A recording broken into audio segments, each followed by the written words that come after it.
For the next part of the challenge, we need to display the options again if the user enters an invalid choice. The obvious way to do that is to copy the print lines from lines 1 to 7 and paste them into an else block. So let's have a go at doing that.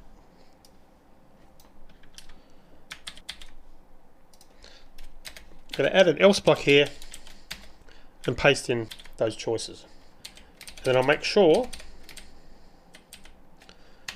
they're obviously indented to the right level as well. Okay, so that should work. Let's run the program and make sure that the valid options still work and then try an invalid choice. Alright, so I'm going to use 3 to go swimming, 4 to have dinner. That's working. Let's try an invalid choice, 8. That's obviously invalid. We're now getting the menu displaying again, which is good. I'll enter 0 to make sure that still works to quit the program. Alright, so that works. But obviously it's a little bit untidy. Obviously up here in the options are lines 1 to 7, but also then lines 17 through 23. It would be a lot neater to only put the menu in one place. A function might be the most appropriate way to do that, but we haven't covered functions in the course yet.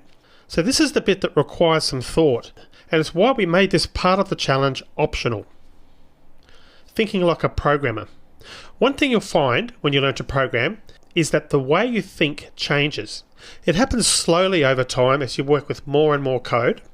You'll automatically start looking at things in different ways and considering different options to solve a given problem.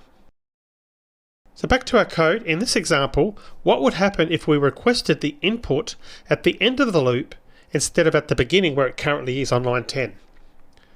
Well, the first thing that will happen is we'll get an error. So let's actually see that. So I'm going to take line 10. I'm going to cut that and move that down here to line 23.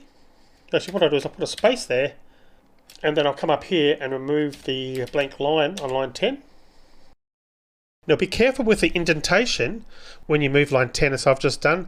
It should have the same indentation as it had before and be at the same level as the if, elif and else, which you can see that it is here. Now I won't run the program because my ID is showing a problem with line 10. If I hover over the choice variable there, name choice cannot be defined. If your IDE doesn't highlight problems before you run, then run the program to actually see the error. Alright, so we need to define choice before the loop starts. So I'm going to come down here, basically above the while, and start there. So choice equals. Now we need to bind it to some value, but what value should we use here? We know that it mustn't be 0 because that would cause the loop to break straight away. We also don't want to use one of the valid options 1 through 5.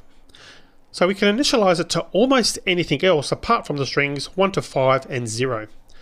So what I'm going to do is bind it to the string value dash or the minus sign.